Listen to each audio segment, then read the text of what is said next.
இன்னைக்கு நிறைய பேருடைய குடும்பங்கள் பண்படுத்தப்படவில்லை, பாதுகாக்கப்படவில்லை, வேலி எடுக்கப்பட்டு விட்டது. மனைவி நினைச்சுக்கிறாங்க, எனக்கு வேலை இருக்கு, சம்பாத்தியம் இருக்கு, நான் என் குடும்பத்தை பார்த்துப்பேன். இல்ல, முடியாது. டிசைன் அப்படி கிடையாது. பரலோகத்தோட டிசைன் அப்படி கிடையாது. ஆணும் பெண்ணுங்கிறது டிசைன், அவ்வளவுதான். இந்த டிசைனை மாற்ற முடியாது. ஏன்? அவங்க செய்யலையா, இவங்க செய்யலையா, யார் வேணாலும் செய்யலட்டும். கர்த்தர் நமக்கு ஒரு டிசைன் பண்ணி வச்சிருக்கிறார். கணவனும் மனைவியும் சேர்ந்து இருக்கிறது. அதே மாதிரிதான் கணவனுக்கும், எனக்கு என்ன அது பண்ணி பிரச்சனை இல்லையா, எனக்கு சம்பாத்தியம் வருது, விட்டெறிஞ்சா யார் வேணாலும் வருவாங்க, ஆனால் யாரும் பார்க்க மாட்டாங்க. கடைசியா இது டிசைன் ஆண்டவர் வச்சிருக்கிறார். பிரச்சனைகள் வரும், திருப்பியும் சொல்றேன், போராட்டம் வரும், பிரச்சனைகள் வரும், எல்லாம் வரும். சில நேரத்தில் இந்த கணவர்கள் என்ன செய்யறாங்கன்னா, பெரும்பாலும் கணவர்களுக்கு, இப்போ பெண்களுக்கும் அது தோண ஆரம்பிச்சிருச்சு. என்னன்னா, முந்தியெல்லாம் நம்ம தாத்தா பாட்டி காலத்தில், அப்பா அம்மா காலத்தில் கல்யாணம் பண்ணி வச்சுட்டாங்கன்னு வச்சுக்கோங்களேன், கடைசி வரைக்கும் அவர் தான். ஸோ இவங்க 2 பேரும் தான் அப்படிம்பாங்க. இப்போ அப்படி இல்லை. கல்யாணம் பண்ண பிறகுமே இவங்களுடைய மைண்ட் ஓடிட்டே இருக்கு. நம்ம ஒருவேளை தேவ சித்தம் இல்லாமல் கல்யாணம் பண்ணிட்டோமோ, ராங்கா பண்ணிட்டோமோ இல்லையா, இதை கர்த்தர் ஒருவேளை வேற யாரையாவது வச்சிருந்தாரோ இப்படின்னு யோசிச்சுட்டே இருக்கான். நான் சொல்வேன், கல்யாணத்துக்கு முன்னாடி 10,000 தடவை யோசிக்கலாம். நீங்க 10,000 தடவை யோசிக்கலாம், தப்பே கிடையாது. 40 நாள் உபவாச ஜபம் கூட போடுங்க, ஒரு தப்பு கிடையாது. ஆனால் கல்யாணம் ஆயிடுச்சுன்னா ஒரு தடவை கூட யோசிக்க கூடாது. அவ்வளவுதான், ஃபினிஷ். ஆதியாகமம் 2:18 வாசிங்க. பின்பு தேவனாகிய கர்த்தர், மனுஷன் தனிமையாயிருப்பது நல்லதல்ல, ஏற்ற துணையை அவனுக்கு உண்டாக்குவேன் என்றார். தேவனாகிய கர்த்தர் வெளியின் சகலவித மிருகங்களையும், இப்ப பாருங்க, ஏற்ற துணையை உண்டாக்குவேன் என்றார் சொல்லிட்டாரா? அப்ப அடுத்து என்ன பண்ணணும்? அடுத்து அவர் என்ன செய்யணும்? ஏற்ற துணையை உண்டாக்கணும். அப்படித்தானே உண்டாக்கணும்ல. ஆனா அவர் எங்க உண்டாக்குறாரு பாருங்க. 20வது வசனம் வாசிங்க. அப்படியே ஆதாம் சகலவித நாட்டு மிருகங்களுக்கும் ஆகாயத்து பறவைகளுக்கும் சகலவித காட்டு மிருகங்களுக்கும் பெயரிட்டான். ஆதாமுக்கோ ஏற்ற துணை இன்னும் காணப்படவில்லை. ஏன் இவர் உண்டாக்காம ஆதாமுக்கு ஏற்ற துணை உண்டாகவில்லை அப்படின்னு சொல்லிட்டு, அடுத்து அவர் என்ன பண்றாரு? உண்டாக்குவேன்னு சொல்லிட்டு அடுத்து ஒவ்வொன்னா கூட்டிட்டு வர்றார். ஆதாமு கிட்ட ஒவ்வொன்னையா கூட்டிட்டு வர்றார். எல்லாத்துக்கும் என்ன பேர் வைப்பான் என்று சொல்லி பார்ப்போம் அப்படின்னு சொல்லிட்டு வேற வேலை பார்த்துக்கிட்டு இருக்கிறார். மிருகம் வருது, காட்டு மிருகம், நாட்டு மிருகம், உண்டாக்கின எல்லாவற்றையும் அந்த வசனம் சொல்லுது, வெளியின் சகலவித மிருகங்கள், ஆகாயத்து பறவைகள் மண்ணிலே உருவாக்கி ஆதாம் அவைகளுக்கு என்ன பெயரிடுவன பார்க்கும்படி அவனிடத்தில் கொண்டு வந்தார். ஜீவ ஜந்துக்கு ஆதாம் என்ன பெயரிட்டானோ அப்படி ஆயிற்று. எல்லாத்தையும் கூட்டு, ஏன் இவர் திடீர்னு உருவாக்காம வேற ஒண்ணு செஞ்சுக்கிட்டு இருக்கிறார்? வேற ஒண்ணு செய்யறார். கூட்டு பேர் வைக்க சொல்றாரு. எல்லாத்துக்கும் இப்படி பேர் வைப்பா, பேர் வை. எதுக்காக இதை செஞ்சார் தெரியுமா? இப்ப ஆதாம் கிட்ட வந்த உடனே ஆதாம் எப்படி பேர் வைப்பான்? பேர் வைக்கும் போது, இப்ப நீங்கள் நானும் பேர் வைக்கும் போது எப்படி பேர் வைப்போம்? நீங்களும் பேர் இருந்தா எப்படி பேர் வைப்போம்? பிள்ளைய பார்த்து பேர் வைப்போம். ஆண் பிள்ளை பிறந்தா அதுக்கு ஆண் பிள்ளை பேர் வைப்போம், பெண் பிள்ளை பிறந்தா அதுக்கு பெண் பிள்ளை பேரு. அந்த பேர் வைக்கும் போது நமக்கு சில ஆப்ஷன்ஸ் இருக்குது. சிலர் அப்பா பேர் வைப்பாங்க, சிலர் அம்மா பேர் வைப்பாங்க, சிலர் பைபிள்ல உள்ள பேர் வைப்பாங்க, சிலர் கர்த்தர் சொன்னார்னு பேர் வைப்பாங்க. இப்படிலாம் பிள்ளை பிறந்த பிறகு நம்ம பேர் வைக்கிறோம்ல. ஆனா ஆதாம் அப்படி பேர் வைக்க மாட்டான். ஆதாம் எப்படி பேர் வைப்பான்? வாசிங்க, 23வது வசனம் வாசிங்க. அப்பொழுது ஆதாம், இவள் என் எலும்பில் எலும்பும் என் மாம்சத்தில் மாம்சமுமாய் இருக்கிறாள், இவள் மனுஷனில் எடுக்கப்பட்டபடியினால் மனுஷி என்னப்படுவாள் என்றான். எப்படி பேர் வைப்பானா? வெளியே பார்த்து பேர் வைக்க மாட்டான், கிரியேஷனை பார்த்து பேர் வைப்பான். எப்படி உருவாச்சுங்கிறத அவன் பார்ப்பான். மனுஷன்ல இருந்து எடுத்திருக்காரு, எலும்புல இருந்து எடுத்திருக்காரு, சதையில இருந்து செஞ்சிருக்கிறாரு. சோ கிரியேஷனை பார்த்து பேர் வைக்கிறவன். இப்ப கர்த்தர் என்ன பண்றாரு? அவனுக்கு ஏற்ற துணையை உண்டாக்குவேன்னு சொல்லிட்டு அத்தனை கிரியேஷனையும் கொண்டாடுறாரு, எல்லாத்தையும் கொண்டு வராரு, எல்லாத்தையும் பார்க்கறான். எந்த கிரியேஷனும் ஏவாளை போல் இல்லை. இவனுக்கு ஏத்த மாதிரி கிரியேஷன் ஒண்ணு கூட இல்ல. அதை யார் கண்டுபிடிக்கணும்? ஆதாம் கண்டுபிடிக்கணும். பார்க்கறான் எல்லா கிரியேஷனையும். ஆடை பார்க்கறான், மாடை பார்க்கறான், மனுஷிய பார்க்கறான், எல்லாத்தையும், ஆடு மாடு மிருகம் எல்லாத்தையும் பார்க்கறான். கிரியேஷனை பார்க்கறான், இது எப்படி உருவாச்சு அப்படின்னு பார்க்கறான். அப்படியே பார்த்து பார்த்து பார்த்து பேர் வச்சுட்டு இப்ப எல்லாத்துக்கும் வச்சு முடிச்சாச்சு. இப்ப கர்த்தர் ஏவாளை உண்டாக்குறதுக்கு முன்னாடி, மனுஷிய உண்டாக்குறதுக்கு முன்னாடி ஆதாமுக்கு ஒண்ணு தெரியணும். கர்த்தர் இதுவரைக்கும் உண்டாக்குன எதுவுமே எனக்கு ஏற்றது இல்லை, இது எதுவுமே எனக்கு ஏற்றது இல்லைன்னு அவனுக்கு தெரியணும். இப்போ ஒண்ணு கொண்டாடுறாரு செஞ்சு, இத பாக்குறான். என் எலும்பில் எலும்பும் என் மாம்சத்தில் மாம்சம், இவள் மனுஷி என்று பெயரிடப்படுவாள். அதோட அர்த்தம் என்ன? கல்யாணத்துக்கு முன்னாடி வரைக்கும் நீங்க எதை வேணாலும் பாக்குறீங்க. அவர் கொண்டாந்தாரு, இவர் கொண்டாந்தாரு, அவர் ஒருத்தர் சொன்னாரு, சர்ச்சில் உள்ளவர் சொன்னாரு, எங்க சொந்தக்காரர் சொன்னாரு, எத்தனை கொண்டாடுறாங்க, எல்லாத்தையும் கொண்டாடுறாங்க, நீங்க பாக்குறீங்க. ஆனா கடைசியா ஒண்ணு கல்யாணம் பண்றீங்கல்ல, அதுதான் கர்த்தர் கொண்டு வந்தது. பண்றதுக்கு முன்னாடி எவ்வளோ வேணா பாத்துருங்க, பண்ணிட்டீங்களா அதோட அர்த்தம் என்ன? இதை கர்த்தர் எனக்கு ஏற்ற துணையாக கொடுத்திருக்கிறார், அவ்வளவுதான். இது எனக்கு கர்த்தர் கொடுத்தது. நிறைய பேருக்கு ஸ்பிரிச்சுவலா இல்லாதவனு கூட பரவாயில்ல, இந்த ஸ்பிரிச்சுவலா இல்லாதவன் இந்த லவ் பண்ணிலாம் கல்யாணம் பண்றான்ல, அவன்லாம் கூட பண்ணிட்டு கடைசி வரைக்கும் அதோடய இருந்துடுறான். அவன் நினைச்சுக்கிறான் இதான் நமக்கு கொடுத்தது, நம்ம தான் தேடி கண்டுபிடிச்சோம், நம்ம தான் கூட்டிட்டு வந்தோம், நம்ம அப்பா அம்மா பார்த்து வச்சாங்க. நான் ஸ்பிரிச்சுவல் பர்சன். இந்த ஸ்பிரிச்சுவல் இருக்காமல, பண்ண பிறகு இவனுக்கு ஒரு டவுட் வருது. என்ன வருது தெரியுமா? ஒருவேளை தேவசுத்தம் இல்லையோ? அவனுக்கு தேவசித்தமே தெரியாது. நான் பிலீவருக்கு இவருக்கு தேவசித்தம் ஒன்று தெரியுது இல்ல, ராங்கா வேலை செய்யுது. திருமணமாகறதுக்கு முன்னாடி வரைக்கும் நீங்க வேணா யோசிச்சுக்கலாம், ஜெபம் பண்ணிக்கலாம். நீங்க கிதியோன் மாதிரி, ஆண்டவரே பனி வெளியே பெய்யட்டும், தோல் மேல் பெய்ய வேண்டாம். ஆண்டவரே தோல் மேல பெய்யட்டும், வேற எங்கேயும் பெய்ய வேண்டாம். ஆண்டவரே வெளியே கூட பெய்ய வேண்டாம், உள்ளே பெய்யட்டும், ஏன் மேல பெய்யட்டும், எவ்வளவு வேணா கேட்டுக்கோங்க, அது உங்க இஷ்டம். ஆச்சா, வேலை முடிஞ்சு. இதுக்கப்புறம் வேற பேச்சே கிடையாது, யோசிக்கிறதுக்கே இடம் இல்லை, அவ்வளவுதான். கர்த்தர் ஒரு தடவை முடிச்சாச்சுன்னா முடிஞ்சிச்சு. சரி, தேவசித்தம் இல்லாம பண்ணிட்ட, என்ன பண்ணணும்? பண்ணிட்டல்ல, நீ கடைசி வரைக்கும் காத்துரு, அதை சரி பண்ணி கொடுக்க கர்த்தர் வல்லமை உள்ளவராக இருக்கிறார். நம்ம ஒருவேளை நீங்க தேவசித்தாமே பண்ணிட்டீங்கன்னே வச்சுக்கோங்க, நான் எல்லாமே 100% தேவசித்தோட பண்ணாங்கன்னு சொல்லல, பண்ணிட்டீங்கன்னு வச்சுக்கோங்க, டோன்ட் வரி, அதை சரி பண்ணி கொடுக்க கர்த்தர் வல்லமை உள்ளவராக இருக்கிறார். பிச்சுக்கிட்டு போகணும்னு மட்டும் நினைக்கவே கூடாது, அவ்வளவுதான். மேபி ஆண்டவர் 1-2 காரணங்கள் இதுல சொல்லியிருக்கிறார், பைபிள்ல சொல்லியிருக்கிறார். அந்த காரண முகாந்தரத்தினால் ஒழிய மிச்ச எந்த ஒரு காரியத்துக்கும் போகணும்னு செய்ய என்ன செய்யக்கூடாது, யோசிக்கவே கூடாது. இல்லைண்ணே இது எனக்கு ஏத்த மாதிரி இல்ல, மினிஸ்ட்ரிக்கு ஒத்து வரல. சிலர்லாம் மினிஸ்ட்ரி பண்ணும்போது சொல்றான், இல்லைண்ணே அவசரப்பட்டு அன்னைக்கு பண்ணிட்டோம், இன்னைக்கு அந்த மினிஸ்ட்ரிக்கு அது ஒத்தே வரமாட்டேங்குது. ஒத்து வராது. நான் ஒரு பையனுக்கு சொன்னேன், ஒரு பையன் வந்து என்கிட்ட சொன்னான், அண்ணே நான் ரட்சிக்கப்படுறதுக்கு முன்னாடியே கல்யாணம் பண்ணிட்டேனே, லவ் மேரேஜ் பண்ணிட்டேன், ஒரே உபத்திரவம்னே, இப்போ மினிஸ்ட்ரிக்கெலாம் வந்துட்டேன், அது மினிஸ்ட்ரிக்கு ஒத்து வர மாட்டேன், இப்போ என்னென்ன செய்யணும்னா ஒன்றும் பண்ண முடியாது. தேவனால் கூடாத காரியம் ஒன்றுமில்லை. பல நேரத்தில் நம்ம என்ன நினைக்கிறோம், எல்லாமே நமக்கு ஏற்ற மாதிரி இருக்கணும்னு நினைக்கிறோம்ல. பல நேரங்களிலே கர்த்தர் நம்மளை உருவாக்குகிறார். நமக்கு ஆண்டவர் சிலதை கொடுத்தாருன்னா, அந்த ஏற்ற துணைன்னு இருக்குல்ல, நான் எப்பவும் சொல்லுவேன், நான் சொல்லிட்டு முடிக்கிறேன் கவனிங்க. ஏற்ற துணைன்னா என்னன்னா, ஏற்ற துணைன்னா நம்ம என்ன நினைக்கிறோம், நான் நினைக்கிற மாதிரியே அவரும் நினைக்கிறாரு, எனக்கு பிடிச்ச மாதிரியே அவங்களுக்கும் பிடிச்சிருக்கு, நான் என்ன விரும்புகிறேனோ அவங்க செய்கிறாங்க, அது எப்படி ஏற்ற துணை ஆகும்? இதுதான் நானும் நினைச்சிட்டு இருந்தேன். அப்ப ஆண்டவர் சொன்னாரு, இது ஏற்ற துணை ஆகாது. ஏன்னா கணவன் வந்து மண்ணு, மனைவி எலும்பு, மேடே ரா மெட்டீரியலே வேற, ரா மெட்டீரியல் 2 பேர் ப்ரிப்பரேஷனே ரா மெட்டீரியல் வேற. இவர் ஆண்களுடைய உடல் அமைப்பு வேறு, பெண்களுடைய உடல் அமைப்பு வேறு, மைண்ட் செட் வேறு, ஆண்கள் மைண்ட் செட் வேறு, பெண்கள் மைண்ட் செட் வேறு, எல்லாமே வெவ்வேறு, 100% வெவ்வேறு. அப்ப ஏற்ற துணைனா என்ன? 2 வெவ்வேறு இருக்கு, 2 ஏற்ற துணைனா என்ன? இப்போ கப்புக்கு ஏற்ற துணை என்னது? சாசர். ஆனா கப்பும் சாசரும் ஒரே மாதிரி இருக்காது, 2 ஒரே மாதிரி இருக்காது. இது வெர்டிகலா இருக்கும், இது ஸ்பெரிக்கலா இருக்கும், இப்படி இருக்கும், ரவுண்டா இருக்கும். இது தட்டையா இருக்கும், இது கொஞ்சம் நீளமாக இருக்கும். எதை வேணா எடுத்துக்கோங்க. நெட்டு போல்ட் இருக்கு, 2 ஒன்னா சேர்ந்தாதான் ஒரு வேலை செய்ய முடியும். ஆனா நெட்டு வேற மாதிரி இருக்கும், போல்ட் வேற மாதிரி இருக்கும், 2மே ஆப்போசிட்டா தான் இருக்கும். ஆனா இது 2ம் சேர்ந்து ஒரு வேலையை செய்யும், அந்த வேலைக்கு பேர் தான் ஏற்ற துணை. நெட்டும் போல்ட்டும் ஒரு மறையில ஏறும், காஃபியும் சாசரும் கப்பும் சாசரும் ஒரு இடத்துல அப்படி அமையும், ஆனா வேற மாதிரி தான் இருக்கும். எல்லாமே அப்படித்தான். பேண்ட் இருக்கு, ஷர்ட் இருக்கு, பேண்டோட அமைப்பு வேற, சட்டோட அமைப்பு வேற, 2ம் சேரணும். கிளாத்தே வெவ்வேறு கிளாத்து, ஷர்ட் கிளாத்ல பேண்ட் போட முடியாது, பேண்ட் கிளாத்ல சட்டை போட முடியாது, வேர்த்து ஊத்தும்.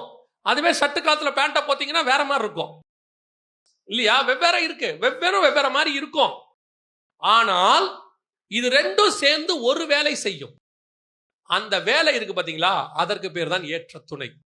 பரலோகம் இந்த பூமியில அனுப்பும் போது எல்லாரையும் ஒரே மாதிரி அனுப்பாது. அப்படின்னா ஏற்ற துணைனா ஒரு ஆணும் தான் ஏற்ற துணை. 2 பேரும் எல்லாத்துக்கும் ஒரே மாதிரி இருப்பாங்க. கண்ணு, மூக்கு, முடி, அமைப்பு எல்லாம். அது ஏற்ற துணையா இருக்காது. ஆணுடைய சரீரம் வேறு, பெண்ணுடைய சரீரம் வேறு. ஆணும் பெண்ணும் இருந்ததா ஏற்ற துணை. இரவு பகல், இரவு நல்ல இருட்டா இருக்கும், பகல் வெளிச்சமா இருக்கும். 2 சேர்ந்தாதான் ஒரு நாள் இல்லையா? முழுக்க வெளிச்சமாவே இருந்தா எப்படி ஒரு நாள் ஆகும்? 2 சேரணும், 2 ஆப்போசிட்டா இருக்கும். அப்ப ஆண்டவர் சொல்லி கொடுத்தாரு, நீ உனக்கு ஏத்த மாதிரி அந்த அம்மாவை மாத்த நினைக்கிற, அந்த அம்மா அவருக்கு ஏத்த மாதிரி உன்னை மாத்த நினைக்குது. 2 பேரும் வாழ்நாள் ஃபுல்லா இதுலயே வாழ்க்கையை ஓட்டி முடிச்சாச்சு. எனக்கு ஏத்த மாதிரி அவங்க மாறணும், அவங்களுக்கு ஏத்த மாதிரி இவர் மாறணும். மாறவே மாட்டாது, மாற முடியாது, டிசைன் வேற. அப்படியே அவங்க மாறின மாதிரி செஞ்சாலும் யாரோ ஒருத்தருடைய யூனிக்னஸ் போயிடும், அவங்களுடைய தனிப்பட்ட காரியம் என்ன செஞ்சிடும், போயிடும். 2 பேரும் சேருவாங்க, 2 பேரும் சேர்ந்து தேவ சித்தத்தை பூமியில் செய்வாங்க. ஒரு ஆபிரகாமும் ஒரு சாராளும் சேர்ந்து ஒரு ஈசாக்கை கொண்டு வருவார்கள். அதுதான் தேவ சித்தம். அந்த வேலைக்கு தான் கர்த்தர் நம்மளை இணைச்சிருக்கிறார். இப்போ ஆதாம் பண்படுத்த பாதுகாக்க இருக்குல்ல, அவனை பொறுத்த வரைக்கும் தோட்டம் என்பது வெறும் மரம் செடி கொடியை மட்டும் பாதுகாப்பதல்ல, அவன் பாதுகாக்க வேண்டியது ஏவாளையும் சேர்த்து. ஏவாளை எங்க தான் இருக்கிறாங்க? தோட்டத்துக்குள்ளதான் இருக்காங்க. பாம்பு பழத்துக்கிட்ட பேசல, பாம்பு ஏவாள்கிட்ட தான் பேசிச்சு. இவன் எதை தடுத்துருக்கணும் தெரியுமா? ஏவாள்கிட்ட பேச விடாம தடுத்துருக்கணும். இன்னைக்கு பல நேரத்துல நாம குடும்பத்தை பார்க்கிறோம்னு சொல்றோமே, குடும்பத்துல நல்ல வீடு வாங்கணும், லேண்ட் வாங்கணும், பொருள் வாங்கணும், நகை சேர்க்கணும், பிள்ளைய படிக்க வைக்கணும், பிள்ளைங்கள் எதிர்காலம் எல்லாம் பார்க்கிறோமே, முதல்ல ஏவாளை பார்க்கணும், ஆதாம பார்க்கணும். இந்த 2ம் கரெக்டா இருந்தாதான், ஏற்ற துணையா இருந்தாதான் தோட்டம் பத்திரமாய் பாதுகாக்கப்படும். இதுல ஒருத்தர் பாம்பு கிட்ட பேசினாலும் தோட்டம் போயிடும். இன்னைக்கு நம்ம ஏவாளுக்கும் நமக்கே ஏற்ற துணை இல்லைன்னு நினைச்சிட்டோம். இது செட் ஆகாது, இது சரி வராது, இது வாழ்க்கைக்கு ஒத்து போகாது, இது எனக்கு இதுக்கு ஒத்து வராது அப்படின்னு இந்த கான்வர்சேஷனே 30 வருஷம் ஆயிடுச்சு. இந்த கான்வர்சேஷன்லயே 35 வருஷம் போயிடுச்சு. ஒரு 55-60 வயசு ரிட்டையர் ஆன பிறகு தாத்தா பாட்டி கிட்ட உட்காந்து பேரங்க பேசும்போது, தாத்தா பாட்டி பாருங்க உண்மையெல்லாம் பேசுவாங்க. எப்படியோப்பா வாழ்க்கை அப்படி ஓடிருச்சு அப்படிம்பாங்க. சந்தோஷமா போச்சுன்னு சொல்ல மாட்டாங்க, ஓடிருச்சே. அப்படித்தான் இத்தனை வருஷம் வாழ்க்கை ஓடி இருக்குது. ஏன்னா இவங்க 2 பேரும் எதுல வாழ்க்கையை ஓட்டிட்டாங்க? இவருக்கு ஏத்த மாதிரி அவங்க, அவருக்கு ஏத்த மாதிரி இவங்க. பெரும்பாலும் ஆண்கள் தங்களுக்கு ஏத்த மாதிரி பெண்களை மாத்திடுவாங்க, மேல் டாமினேஷன் அப்படியே மாத்திடுவாங்க. ஒரு சில பெண்கள் தங்களுக்கு ஏத்த மாதிரி ஆண்களை மாத்திடுவாங்க. ஃபெமினிஸ்ட் என்ன பண்ணிடுவாங்கன்னு கேட்டீங்கன்னா, சொல்றாங்கல்ல, உங்க அப்பா வந்த பிறகு நான் எங்க அப்பா அம்மா வீட்டுக்கெல்லாம் போகவே இல்லை, உங்க அப்பா என்ன போகக்கூடாது சொல்லிட்டாரு அப்படின்னு அம்மா கம்ப்ளைண்ட் பண்ணோம். சில நேரத்துல வீட்டுல மாமியார் கம்மக்கூட, இவ வந்து என் பையனை கூட்டிட்டு போயிட்டா, அவனை அதுக்கப்புறம் பார்க்கவே இல்லை. இவங்க ஃபேமிலியா இன்னைக்கு எப்படி ஆகி போச்சுன்னு கேட்டீங்கன்னா, ஒன்னு இவங்க பிச்சுட்டு போயிட்டாங்க, இல்லை இவங்க பிச்சுட்டு போயிட்டாங்க. இவங்க இந்த கான்வர்சேஷன்லயே மொத்த லைஃபும் ஓடிடுச்சு. இதுல இவங்க எங்க காடோடைய பர்பஸ், கர்த்தர் என்ன கொண்டு வந்தாரு, எதுக்கு எங்களை இணைச்சாரு, எங்க மூலமா என்ன செய்ய விரும்பினாரு, பரலோகத்தினுடைய திட்டம் என்னங்கிறதே தெரிஞ்சுக்காமே போயிடுச்சு. அதனுடைய விளைவு என்ன? ஆதாம் தோட்டத்தை விட்டு வெளியே போயிட்டான். கடைசி வரைக்கும் அவனை வச்சு எதுவும் செய்ய முடியல. அதுக்கப்புறம் ஆபிரகாமை கூட்டிட்டு வர வேண்டியிருக்கு. கூட்டிட்டு வந்து கானானுக்கு கொண்டு வந்து அவனை வழியா செய்ய வேண்டியிருக்கு. ஆதாம் வழியா செய்ய வேண்டியது இப்ப யார் வழியா வந்திருக்குது? ஆபிரகாம் வழியாக இயேசு கிறிஸ்து வந்திருக்கிறார். அதனால்தான் மத்திய ஆரம்பிக்கும் போது ஆதாம்ல இருந்து ஆரம்பிக்காது, ஆபிரகாமின் குமாரனாகிய தாவீதின் குமாரனான இயேசு கிறிஸ்துவின் வம்ச வரலாறு. பிளான் போச்சு, தோட்டத்தை விட்டு போயாச்சு, குடும்பத்தை விட்டு போயாச்சு, கர்த்தர் வச்ச ஹெவன்லி பிளான் மொத்தம் போயிடுச்சு. இப்ப இங்க ஆபிரகாமுக்கு அது புரிஞ்சிடுச்சு. அதனாலதான் அவன் சொல்றான், தன் சரீரம் செத்ததையும் சாராளின் கர்ப்பம் செத்து போனதையும் அவன் எண்ணாதபடிக்கு கர்த்தர் எனக்கு ஒரு பிள்ளை தருவார் என்று காத்திருந்தான். வாக்கு தத்தத்தின் பிள்ளை பிறந்ததாக சொல்லப்படுது. ஒரு குடும்பத்துல கர்த்தர் ஸ்பிரிச்சுவலி நம்ம மேல என்ன பிளான் வச்சிருக்காருன்னு பார்க்கணும். அந்த அம்மா கிட்ட என்ன குறை இருக்கு, இவர்கிட்ட என்ன குறை இருக்கு, அந்த அம்மா என்ன தப்பு பண்ணுது, இவர் என்ன தப்பு பண்றாரு, இந்த அம்மாவை சந்தேகப்படுது, அந்த ஐயாவை சந்தேகப்படுறது, இப்படியே குடும்பத்தை 25 வருஷம் ஓட்டி முடிச்சாச்சு. இந்த அம்மா பின்னாடி அவரு, அந்த அம்மா பின்னாடி இவங்க, இப்படியே மாறி மாறி குற்றப்படுத்தி இவங்க செய்ய வேண்டிய காட்ஸ் பிளானையே செய்யல. உட்காந்து கல்யாணம் ஆன உடனே பேசணும், எதுக்கு நம்மளை இணைச்சிருக்கிறாரு. 2 பேரும் ஆப்போசிட்டா கூட இருப்பீங்க. நீங்க நான் வெஜிடேரியனா இருப்பீங்க, வந்திருக்கிறது பியூர் வெஜிடேரியனா இருக்கும். நீங்க படபடன்னு பேசுற ஆளா இருக்கும், அது வந்தது சுத்தமா பேசாததா இருக்கும். 1000 வார்த்தை பேசினாதான் ஒரு வார்த்தை பேசுவோம். சில ஆண்கள்லாம் பார்த்துருக்கீங்களா, மொத்தம் பேசி முடிச்ச பிறகு கடைசியா அப்படின்ட்டு இருந்துச்சு போவாப்புல. இந்த அம்மா நினைக்கும், இவ்வளோ பேசினதுக்கு இவ்வளோ தானான்னு. அது அவர் சுபாவம், அவ்வளோதான். சில சகோதரிமார்கள் என்ன கேள்வி கேட்டாலும் அப்படியே அமைதியாக பார்த்துட்டே இருக்கோம், ஒன்றும் தெரியாது. அதுக்கு நாம நினச்சிக்கிறோம், ஒன்றும் தெரியாததை கல்யாணம் பண்ணி வச்சிட்டாங்க, உனக்கு அதுதான் நல்லது.